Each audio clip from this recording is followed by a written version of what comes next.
everyone. Today I'm colouring from my Snuggly Friends colouring book, and as it is an island type scene, I'm finally telling a story I've put off for ages. Not because I didn't want to tell it, but because it's so important. And I want to do it justice, and I'm worried that I may not. It's my favourite Australian story, and it's about how one man changed Australian legal history. It's a bit complex, so I've taken out a lot of detail to keep to the main points, and even then it may seem a bit complex sometimes. But if you stick around at the end of the day, it's quite simple. So, for the Aboriginal and Torres Strait Islander listeners, please note that today's story will name those that have passed.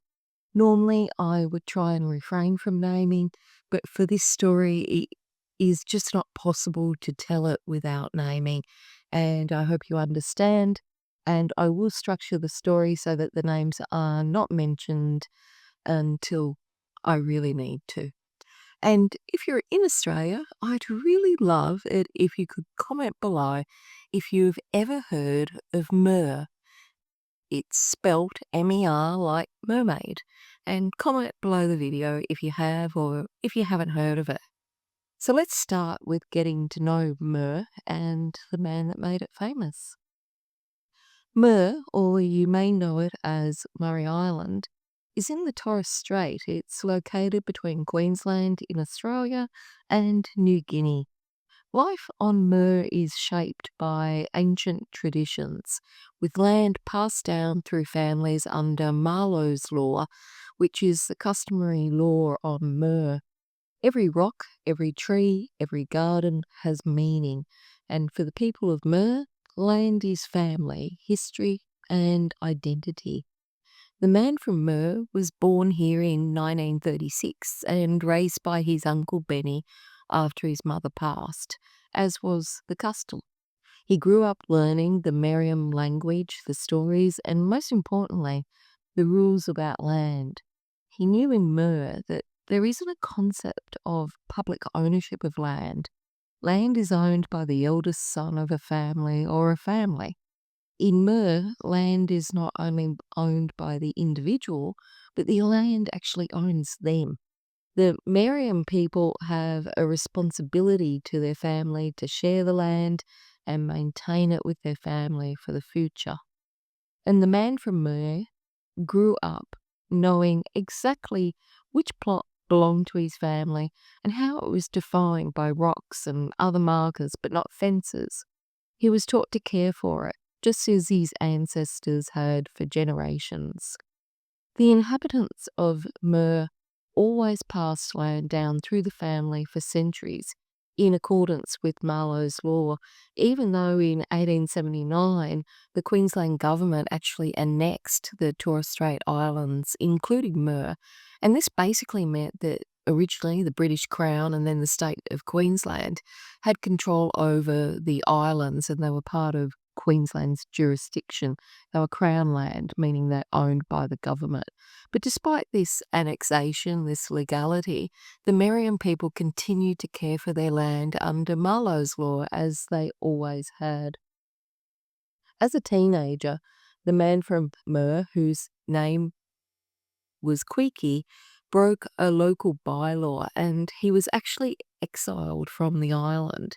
Now, this was a particularly harsh punishment, and it's a bit uncertain what law he broke. It may have been drinking an alcoholic beverage, or it might have been defying his elders in some way. It's not really clear. Either way, he was forced to leave the island he had grown up on, and that would change the course of his life. He ended up on the mainland, first on Thursday Island, then in Townsville in Queensland. And Quickie worked all sorts of jobs, a railway worker, a gardener, you name it.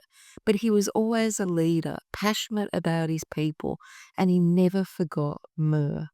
He co-founded the Townsville Aboriginal and Islander Health Service, and he even started a school for Indigenous kids, the Townsville Black Community School, so they could learn about their own culture. And he was an early Aboriginal rights activist. And he did all of those things, by the way, without payment, being a gardener at James Cook University was his primary job in the 1970s. And in addition to all that, he married, he had children. He was also a skilled performer and teacher of Merriam song and dance, and he was even appointed to the Aboriginal Arts Board of the Australia Council for this role. And during his time as a gardener at James Cook University in the 1970s, he loved hanging out with the academics, and they loved hanging out with him. They loved hearing the stories of Mer he told and the culture that he shared with them. And although Queequeg was not an academic or higher educated, he loved soaking up knowledge. And one day he was chatting with two historians from the university, and he told them all about his family's land on Mer, how it has passed to ancestors, and how the boundaries are defined.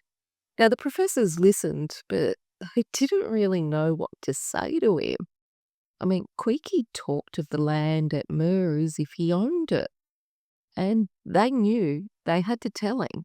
And when next they met for lunch, they dropped the bombshell. Under Australian law, that land isn't yours, Queequeg. It's Crown land. The government owns it. Now, Queequeg couldn't comprehend that. He just couldn't understand it. It seemed so unfair. Everything he'd been taught, everything his family believed, could be just wiped away by a legality. He was devastated and he was furious. How could the law just pretend his people's land didn't exist? Now, that was the moment he decided to fight. He put his time at James Cook University to use, and he read all he could in the library, and this would serve him well later on. Meanwhile, Mer was always close to his heart. His exile from Mer wasn't just a teenage punishment, it had actually become a lifetime exile. In 1973, when his adoptive father was gravely ill, he tried to return to Mer to see him, but the Murray Island Council, still under the influence of the government, refused to let him return. And the reasoning being that they feared as an activist he'd stir up political trouble. So his father, who raised him, passed away without him being by his side. And this just made him even more determined to fight for his people's rights. Now, he wasn't the only one who thought it was wrong that the Murray Islands had been annexed to Queensland, but he was the one who decided something had to be done about it. So he used his time at the library to study, and he built up his knowledge of the legalities. And Queequeg believed that from everything he had read, that he had a good case. And when sharing this with other legal minds, they agreed with him as well. By August of 1981, at a conference at James Cook University called Land Rights and the Future of Australian Race Relations, Queequeg was asked to give a speech about traditional ownership of land and inheritance on Mer. And boy, was it his lucky day, because during this, a lawyer that was attending this conference suggested that a test case should be organised to claim land rights through the court system. Now, a test case is a legal case which is brought to try and establish an important legal principle or right and set a precedent. Basically, it's testing the law and trying to establish what it really is or what it means. An example of a famous test case that I've covered previously on this channel is the Snail and The Bottle, one of my favourite cases ever. Now, I'll leave a link below if you would like to hear that story, after this one, of course.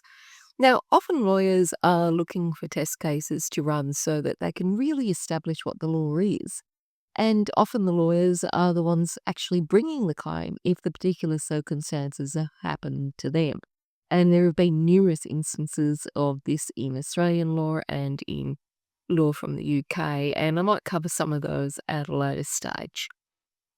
Now, Greg McIntyre, who worked for the Aboriginal Legal Service, agreed to take the test case on, and he briefed some barristers as well, Ron Caston, QC, as he then was, and Brian Keon Cohen. Now, in 1982, Queequeg, just a year later, or as most Australians would know him, Eddie Mabo, and four other Meriam people, David Passy, Sam Passy, Salua Maupi Salih, and James Rice, filed a claim against the state of Queensland and initially the Commonwealth government, but they later withdrew. Now, they filed the claim in the High Court of Australia. That is the highest court in Australia, and they have jurisdictions over these matters. There is nowhere else to go in Australia other than the High Court, highest court in the land. Now, running a claim in the High Court is extremely expensive, but luckily they were initially funded by a $50,000 federal grant, which as far as legal fees goes is actually pretty small. Now, their claim was a direct challenge to terra nullius. And I know what you're thinking, what is this fancy word? Well, let's step back in legal history and talk about it. As most people know, Australia is a colony of the British. And when the British colonised a country, there were three ways that they could actually legally do so. Treaty, we reach an agreement with the current occupiers. Conquest, where there's a battle and the winner takes the spoils, basically. And the third option, which is terra nullius, which is a fancy pants Latin word for land belonging to no one. Now, Australia, despite being inhabited, was actually considered to be terra nullius. And when the British arrived, it was decided that the indigenous population didn't really own the land. So the Crown, the government, they just claimed everything. And there is much more to it than that, but that's basically the upshot of what happened. It didn't matter that people like the Meriam had incredibly detailed systems of land ownership, or that they'd lived there for thousands of years. The law just pretended they didn't exist. Now, the Queensland government was really nervous about the claim filed by Eddie Quickie Mabo and others at the High Court, because if this case succeeded, it could mean big changes for landowners, miners, and farmers all over the country. Queensland, for my friends across the pond, has large spaces of land that are used for farming and mining. So those large tracts of land, this is really worrying. So the uncertainty of what these changes could be was scary to think about. So in 1985, the Queensland government under Premier Joh Bjelke-Petersen decided that they couldn't leave it for the courts to decide. They would have to get Parliament to enact a new law to put an end to this type of claim. So the Queensland government passed a law called the Queensland Coast Island Declaratory Act, and it was basically a Queensland state law which was designed to extinguish the Meriam people's traditional land rights to Murray Island and prevent any sort of claim on it. Now, this is what we call retroactive legislation, meaning the government was changing the legal consequences of actions that occurred before that law was passed, and basically trying to wipe out rights, change history. Now, I have to say that retroactive legislation is never the best idea because it goes against the fundamental legal principles that law should be clear and people should know their rights in advance. Now, at this stage, the claim in the High Court hadn't been heard because, courts are slow. But the new legislation would, if it stood up to legal scrutiny on how valid it was, it could actually mean that Mabo and others would have no land rights at all, and there was no prospective success of the claim that they had currently lodged. They could either accept this new legislation and mean that any prospect of a claim is wiped out, or they could fight it and fight the validity of the legislation. So they chose to fight.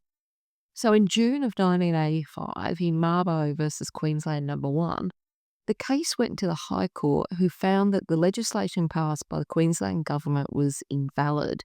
Now, the Queensland government basically shot themselves in the foot by introducing the legislation that they did. Because in Australia, as part of our Commonwealth laws, we have a little act called the Racial Discrimination Act. And that's a Commonwealth piece of legislation, federal. So basically, under that, if you treat someone or some group of people different, it's discriminatory. And the Queensland government did this by making the legislation specifically relevant to the people of Mer. they were singling them out, which meant that it was discriminatory under the Act. Now, when a state government act like Queensland is contrary to a federal act like the Racial Discrimination Act, the federal act always prevails. It wins. So the Commonwealth wins and the Queensland legislation isn't valid. Now that the Mabo team had won on this score, they passed a huge milestone. So that meant that they could now go back to the main claim that the land was theirs and not the government of Queensland. And so this meant going back to court. And before they could do that, they had to do the hard slog of actually proving in court that the Meriam people really did have their own system of land ownership and that it had survived the colonisation. Now, before the case could go to the High Court to be determined, the Supreme Court of Queensland needed to determine the facts of the case and the evidence. And so in 1989, things moved slowly. Justice Moynihan from the Queensland Supreme Court actually went to Mur and he listened to the elders. He learned how land was passed down, how boundaries were made, and he actually walked around the site and looked and listened and got all of his evidence and facts. And by the next year of November of 1990, he was actually able to make his decision. And he decided that the Meriam people had a real continuous connection to their land. And he handed down those determination of facts. This allowed the matter to go back to the High Court. So we're already 4 or 5 years in on this litigation. So I cannot stress this enough. Going to any court is expensive. Going to the High Court up against the government and their team of lawyers is frighteningly expensive. And during this time, the litigation was actually funded by private donations and loans, and even the Attorney General's Department granted some funds. The lawyers worked on a shoestring, and I really scratched my head at their resilience to be able to fund this litigation. Some of the lawyers were actually using their own personal credit cards to pay for flights for witnesses and other expenses. This was not funded like a TV show, that's for sure. By 1991, the lawyers were back in the High Court to argue the case, and it took several days. The legal team, led by Ron Caston and Brian Keon Cohen, argued that native title was a real pre-existing right. And Queensland, of course, argued that when the British took over, all Indigenous rights were wiped out. But on the 3rd of June 1992, after 10 years of legal battles, the majority, 6 out of the 7 justices of the High Court, ruled in favour of the Meriam people. They declared that terra nullius was a fiction. It was a racist, outdated idea that had no place in modern Australia. And the court said that native title existed and always had, wherever Indigenous people could prove a continuous connection to their land. Justice Brennan, writing for the majority, said it best. He said the old doctrine of terra nullius depended on a discriminatory denigration of Indigenous inhabitants, their social organisation and customs, and the law had to change. So they rejected the doctrine of terra nullius, that Australia was a no man's land. They overturned over 200 years of Australian legal history in just one stroke. Now, the Mabo decision altered the foundation of land law in Australia like no other, but it was at the time extremely controversial, and it sparked a lot of criticism and as well as a lot of support. To give you an idea of how much of a shoestring this was on, the people of Meriam weren't even at the High Court when the decision was made. The lawyers for Mabo and others had to go and ring the only phone box on Mur to let them know that they had won, that after 10 years, the High Court in Australia told them what they always knew, that their land was theirs. Now, a lot of people are confused about what native title actually means, so I'll briefly explain it. Native title isn't the same as freehold title. What it is a bundle of rights that come from traditional law and custom. It can include the right to live on the land, to hunt, fish, hold ceremonies, but it's not communal, it's not individual, it can't be sold, it can only be passed down within the group. And it can be lost if there's an intervening act by the government or something is done that's inconsistent with it, like building a road on it or a school. But it is real and is now recognised by Australian law. And I'm sure you're wondering how Eddie Queeky Marbo felt about this victory that he had worked so hard and so long for. But sadly, Eddie didn't get to see the victory. He had actually passed away of cancer in January of 1992, 5 months prior to the decision being handed down. And apparently his last words to his wife are said to have been land case. He once told his daughter, Gail, an incredible artist whose work can be seen around Townsville, including the big mural on the Mater Hospital if you were going by, that he would be famous one day. And he was certainly right. Although he wasn't alive to witness the culmination of his vision and his fight, he left an invaluable legacy. And in 1992, Eddie, along with Father Dave Passy, San Passy, James Wright, and Mrs. Celio Salih were posthumously awarded the Human Rights Medal.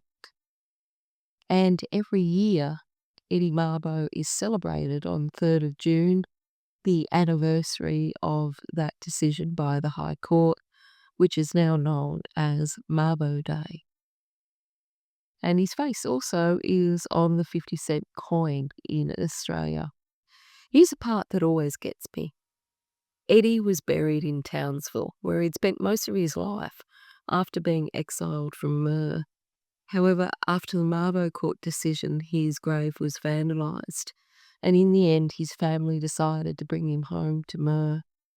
The man who had been exiled and denied the chance to see his dying father was finally returned to the island that he'd fought so hard for, not in life, but in death. And I remember when the Mabo decision was published. It sent shockwaves through Australia. For over 200 years, Australia was considered to be no man's land. And now not only had that changed, but there was this new thing called native title rights. Some people were scared, thinking their land or new house was under threat. But for Indigenous Australians, it was finally the recognition of their history that they'd been waiting for so long. The government responded by passing new legislation called the Native Title Act, which set up a process to claim native title and a tribunal to go with it. Now, in the beginning, this was a real mess, and it still is a little complicated and it's hopelessly backlogged, but at least it's a start. The Mabo decision didn't just change the law, it changed the way Australia sees itself.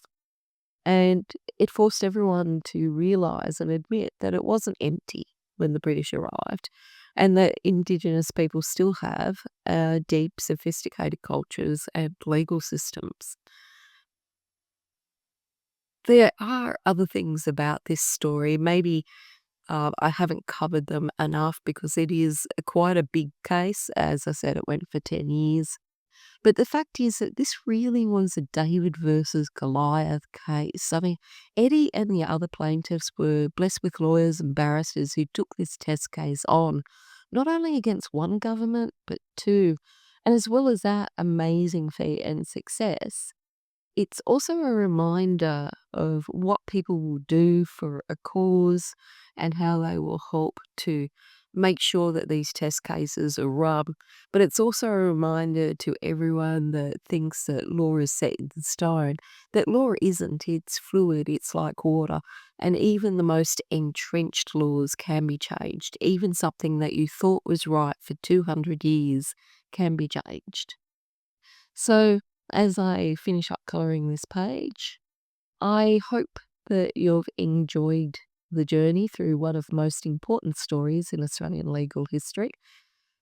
And those cases lasted over 10 years, so I hope I've done them justice in 20 minutes. And the cases now are forever known, just like anything famous, they're always known by just one word: Marlborough. So that's it for me. Until next time, stay safe and happy colouring.